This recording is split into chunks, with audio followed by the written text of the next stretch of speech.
صحيت على صوت صريخ ماما، وهي عمالة بتقولي قومي قومي يا جبيلة، خلاص العيد بعد بكرة، لازم ننفض ونروق.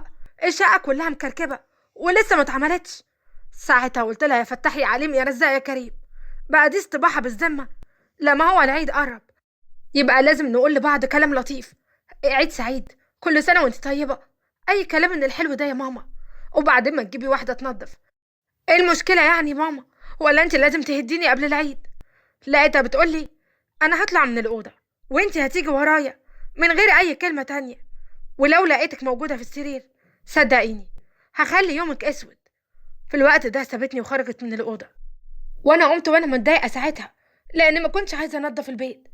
ولقيتها بتقولي قمتي ولا جيلك؟ قلت لها قمت خلاص وبكنس الارض اهو. وقبل ما برطم سمعت ساعتها صوت اختي اللي كانت بره، وجات هي وعيالها. في الوقت ده قلت احسن علشان هي تنظف مكاني. وفي الوقت ده جات لي رسالة، وبدأت أقرأ الرسالة ولقيت آسر بعت لي: حبيبة قلبي، العيد قرب وأنا مش هقدر أكمل العيد من غيرك. ما ينفعش العيد يعدي من غيرك ومن غير ما تكوني معايا. والحقي بقى الفرصة اللي قدامك بدل ما أشوف واحدة غيرك وهتفضلي بائسة ووحيدة. وقتها ضحكت على الرسالة بتاعته بس ما ردتش. شلت التليفون مرة تانية وكملت كنيس، وبعدها طلعت من الأوضة وقلت لها بنت حلال يا ندى، كويس ان انت جيتي انت وعيالك، نورتوا البيت ونورتوا الدنيا. يلا بقى يا حبيبتي علشان في سجادة عايزة تتغسل وفي حاجات عايزة تتعمل. لقيتها بتقولي وانا مالي؟ هو انت هتستعبطي ولا ايه؟ انا ماليش دعوة بالكلام ده. انا ممكن انضف الحيطة، افرش الحاجة، لكن انا اغسل سجاد لا طبعا. قلت لها ما احنا هنساعد بعض بقى يا نودي. هو انت يعني عمرك اتخليتي عني ولا انا اتخليت عنك؟ وانا كمان هنفعك في حاجة تانية. اصل بصراحة ظهري اتقطم، ماما من ساعة ما شالت فرش الشقة وانا طالع عيني معاها. ردت ماما من المطبخ وقالت بس يا عويلة، انت ما عملتيش حاجة خالص. قلت لها ماشي، تشكري يا ست الحبايب. ما انا مش جايبيني تهزقوني هنا، خلفتيني ليه بس علشان تعملك فيا كده وتمرمطيني؟ لقيتها بتقولي يلا خلصتي اللي وراكي. وفي الوقت ده جبت السجادة وبدأت اغسل. وساعتها قلت ماشي، بكرة اتجوز وما تعرفوليش بيت، مش هعرفكوا عنواني حتى علشان ما حدش يتكلم معايا. ساعتها ماما فضلت تهزر معايا ولقيتها بتقولي بكرة تعملي في بيتك وافرح بيكي. ندى ردت وقالت وهتعمل كده ازاي بس يا ماما؟ بنتك شبه الولد، كأنها راجل بالظبط، كل ما حد يقرب منها ومعجب بيها تصد وتبعد عنه. ساعتها قلت لها عادي، ايه المشكلة؟ مش شرط ان انا اكون عايزة اتجوز اروح اكلم ولد وكمان نبقى في علاقة مع بعض، ده حرام وما ينفعش علشان احنا متربيين. صح يا حاجة ولا لا؟ لقيتها بتقولي ربنا يفتح عليك يا بنتي، شاطرة ما شاء الله، انا فعلا عرفت اربي. وانتي بنتي يا ندى اسكتي احسن لك، وعقابا ليكي بقى على الكلام اللي قلتيه ده هتغسلي معاها السجادة وهتشطفيها كمان. وفي الوقت ده فرحت فيها قوي وفضلت اضحك واهزر، وفعلا اختي عملت السجادة مكاني. وفي الوقت ده وبعد ما خلصت واتهديت قعدت شوية في اوضتي عشان اريح. وفي الوقت ده لقيت آسر بعت لي رسالة تانية، وساعتها قلت وبعدين معاك، ما انا قلت لك بقى. وساعتها رديت عليه وقلت له خلاص انسى كل حاجة لاني ما بحبش الطريقة دي، بدل ما اعمل لك بلوك. ساعتها رد وقال لي طب اسمعيني دقيقتين بس، لازم اكلمك في التليفون. وفي الوقت ده فعلا اتصل بيا، رديت وقلت له بعدين يا آسر، انا قلت لك لا بحب اعمل حاجة من ورا اهلي، وانا البنت اللي بتلف مع شباب، ما بحبش كده ابدا. لو سمحت لازم تحترم رأيي وقراري، لاني مش عايزة اخون اهلي ولا عايزة اعمل حاجة غلط، ودي حرية ليا. ساعتها قال لي ما تقلقيش، انا عمري ما هلعب بيكي، انا بحبك بجد فعلا، وكمان عايزة اتقدم لك، بس انا عايزة اتأكد من حقيقة مشاعرك ان كنتي بتحبيني ولا لا.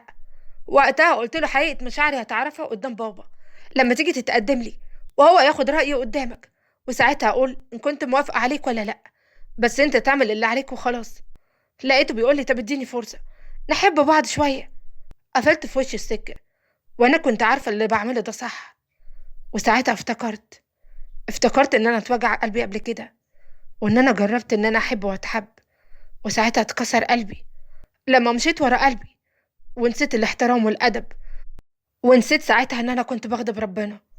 وفي الوقت ده فقت من سرحاني لما دخلت الأوضة.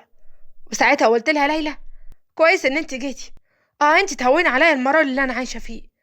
ساعتها قالت لي ليه بس كده؟ ايه اللي حصل معاكي؟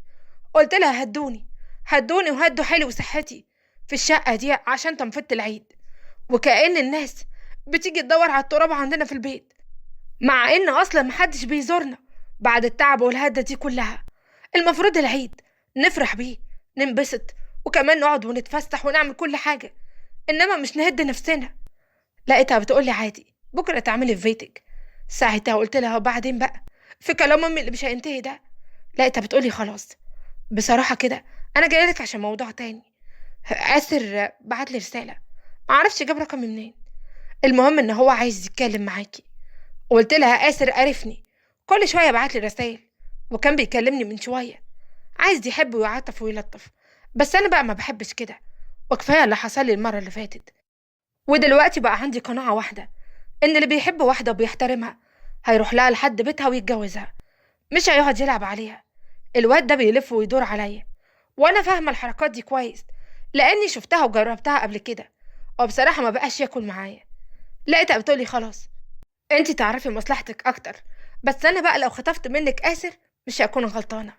ساعتها قلت لها براحتك يا حبيبتي، انا قلبي اتكسر قبل كده، يعني مش هينفع يتكسر مرة تانية، ومش هاممني اي حاجة، ومش باقي على حاجة. كل اللي عايزة اعمله ان انا انبسط في العيد. تعالي بعد صلاة العيد يعني، نروح انا وانتي نتفسح ونخرج ونهيص كده يوم من عمرنا. ساعتها قالت لي ماشي، ربنا يسهل، لو ما كنتش قلقت حد هخرج معاكي. وسابتني ساعتها ومشيت، وانا ما كنتش مقتنعة بكلامها قوي، وكنت فاكرة ان آسر بيحبني وهيفضل باقي عليا وهيجي يطلبني من اهلي. وساعتها ما حطيتش في بالي ممكن يحصل ايه بعد كده. وعدى الوقت، وماما كانت مشغولة جدا مع اختي، وبعد شوية نادت عليا وهي في المطبخ. ساعتها دخلت لها وقلت لها عايزة مني ايه؟ هو انا لو طفشت هكون غلطانة؟ صدقيني مش هكون غلطانة ابدا. لقيتها بتقولي استني يا ام لسان طويل، عايزاكي في موضوع. وساعتها ندى قالت بصراحة كده انا عايزاكي تروحي الشقة عندي، هتجيبي فلوس من الدولاب، انا كنت شايلاها ونسيت اجيبها معايا، والفلوس دي انا محتاجاها ضروري، انا وماما رايحين مشوار مهم. ساعتها قلت لها طب وانا مالي، ما تعدي على الشقة بتاعتك وروحي هاتيها. لقيتها بتقولي لا مش هينفع، صدقيني مش هقدر اروح، تعبانة صدقيني، وانت عارفة الشقة بتاعتي بعيدة، علشان خاطري روحي انتي لو بتحبيني. وماما لقيتها بتقولي خلاص بقى احنا محتاجين الفلوس ضروري، معلش روحي شقتها، خدي منها المفتاح وروحي افتحي واعرفي مكان الفلوس في الدولاب وهاتيهم وتعالي على طول. تعالي بقى عشان اديكي عيدية حلوة في العيد، وكمان هسمح لك ان انت تنزلي تتفسحي. ها، عايزة حاجة تاني؟ قلت لها لا، ده كده قشطة قوي، حلو قوي منك، انا خلاص هروح، طالما المهمة مهمتي يبقى انا لازم اعملها على اكمل وجه. حاضر يا حبيبتي، حاضر. واخدت المفتاح من اختي، ولان بيتها كان بعيد ركبت الاتوبيس وفضلت قاعدة مستنية. وكان المفروض ان انا ارجع قبل الفطار علشان افطر مع امي واختي. وعدى الوقت وانا في الاتوبيس، وكانت السكة زحمة جدا علشان خلاص العيد قرب. لكن لما وصلت عند الشقة ساعتها حمدت ربنا جدا، وقلت عادي بقى، حتى لو الاذان اذن عليا مش مشكلة، ابقى اشرب حبة مية واكل اي حاجة من شقة اختي. دخلت الشقة وكنت حاسة بهدوء جدا، قفلت الباب ورايا، وبعدها دخلت اوضة النوم. انا كنت عارفة ان مفيش حد في البيت لان جوزها في الشغل وهي عندنا.